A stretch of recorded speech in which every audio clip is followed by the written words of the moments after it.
اعوذ باللہ من الشیطان الرجیم بسم اللہ الرحمن الرحیم اللہم صلی علی محمد و علی آل محمد۔ اللہ جل شانہ کا بے حساب کرم احسان اس ذات کا کہ جس نے ایک دفعہ پھر قرآن مجید سمجھنے کے لیے یہاں پہ ہمیں اکٹھا کر دیا۔ آج ہم انشاءاللہ 12واں پارہ سورہ یونس کی آیت نمبر 11 سے اپنا سبق شروع کریں گے۔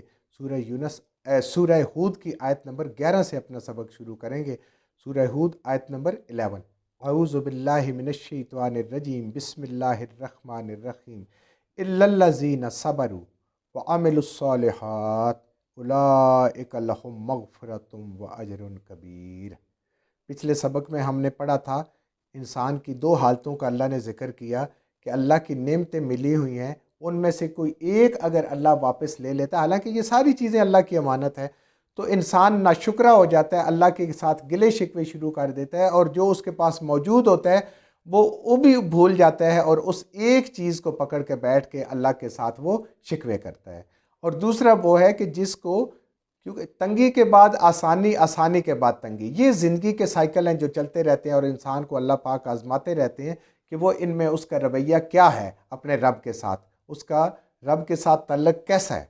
تو اللہ فرماتے ہیں کہ وہ پھر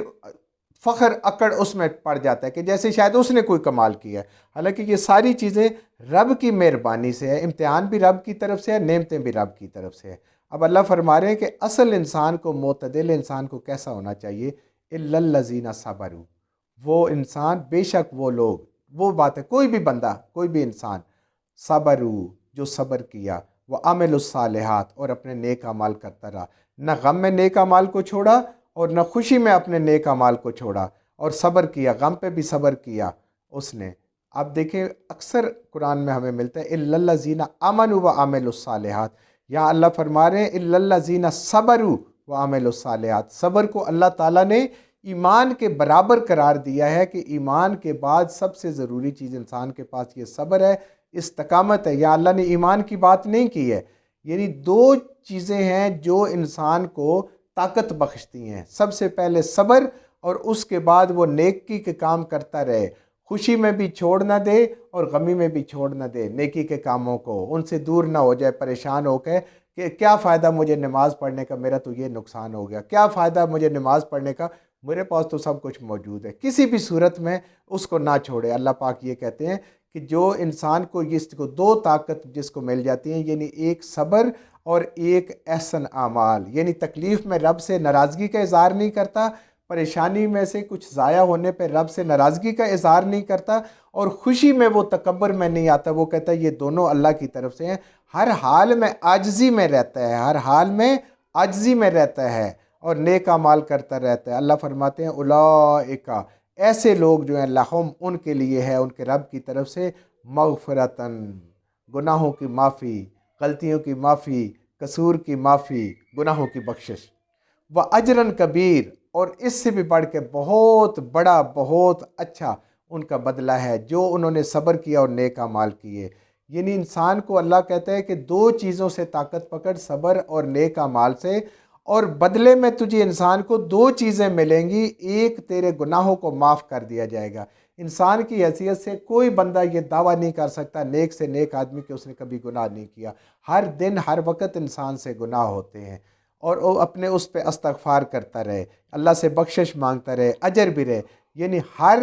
غم پہ اللہ تعالیٰ اس کو اجر عطا فرمائیں گے، وہ صبر کرے گا جو اس کا نقصان ہوگا۔ اتنی معمولی سی بات ہے کہ اگر انسان ایک پاکٹ میں کوئی چیز رکھ کے دوسری سے ڈھونڈے اور پریشان ہو جائے کہ شاید گم ہو گئی یا میں نے کدھر کر دی ہے، تو اس کو جتنی پریشانی آتی ہے، جب تک دوسری پاکٹ کو چیک کرتا ہے اس وقت تک جتنا اس کا دل پریشان ہوتا ہے، اللہ اس پہ بھی گناہ معاف فرماتے ہیں۔ اللہ اس امت کے لیے، نبی کریم صلی اللہ علیہ وسلم کے صدقے، اتنی رحمت فرماتے ہیں کہ اتنی سی بات پہ بھی اس کو ہوتی ہے۔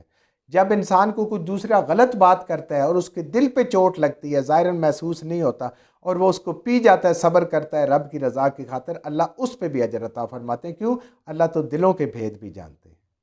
انسان جب کسی چیز کی بھی اس کو فکر آ جاتی ہے، اس پہ دل کے بوجھ آتے ہیں، اللہ اس پہ بھی اجر عطا فرماتا ہے۔ انسان جو رزق حلال کمانے کے لیے مشقت کرتا ہے، محنت کرتا ہے، اس کو تھکاوٹ ہوتی ہے، اللہ تعالیٰ اس پہ بھی اس کو اجر عطا فرماتے ہیں۔ یعنی ہر مشقت، ہر تکلیف، ہر پریشانی، خواہ وہ ذہنی ہے، وہ دل سے آتی ہے یا وہ جسم کی طرف سے آتی ہے، وہ سارے کے سارے اللہ تعالیٰ اس پہ اس کو اجر عطا فرماتے ہیں۔ کس بندے کو؟ جو صبر کرنے والا اور نیک اعمال کرنے والا ہے، اس کی مغفرت بھی ہے اور اس کے لیے اجر عظیم بھی ہے۔ تو اللہ تعالیٰ کی ذات جو ہے وہ اتنی مہربان ہے نبی کریم صلی اللہ علیہ وآلہ وسلم کی سمت پہ۔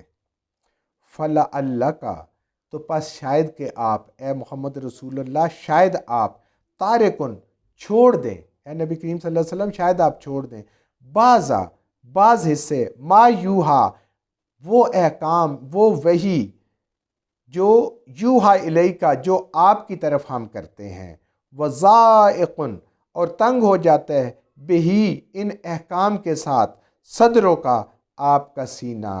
اللہ اپنے حبیب صلی اللہ علیہ وآلہ وسلم سے کہہ رہے ہیں، اور اصل کہنا کیا ہے کہ نبی سے بات یہ ممکن ہی نہیں ہے۔ امت کو یہ سمجھایا جا رہا ہے کہ جب آپ لوگوں کو اللہ کا پیغام پہنچاتے ہیں، لوگ آپ کو مجنون کہتے ہیں، لوگ آپ کو ساحر کہتے ہیں، لوگ آپ کا دل دکھاتے ہیں، لوگوں کا طرز عمل آپ کو تکلیف دیتا ہے، اللہ کا پیغام، لیکن اللہ کا پیغام رک نہیں سکتا۔ اصل بات یہ ہے کہ یہ امت کو سمجھایا جا رہا ہے کہ بعد میں آنے والے حالات میں کافروں کے ڈر سے کبھی بھی ایسا نہ کرنا کہ قرآن کو سیکھنا سکھانا، دین کو سیکھنا سکھانا، نبی کریم صلی اللہ علیہ وسلم کی مبارک سیرت کو سیکھنا سکھانا تم چھوڑ دو۔ اس کو نہیں ہے، جس میں ذہنی پریشانی آئے، جسمانی پریشانی آئے، ہر حال میں اس قرآن کو پکڑ کے رکھنا اور اس کو سیکھتے رہنا ہے۔ لوگوں کے رویوں سے یہ کام چھوڑنا نہیں ہے، پریشانی سے آ کے اس کام کو چھوڑنا نہیں ہے،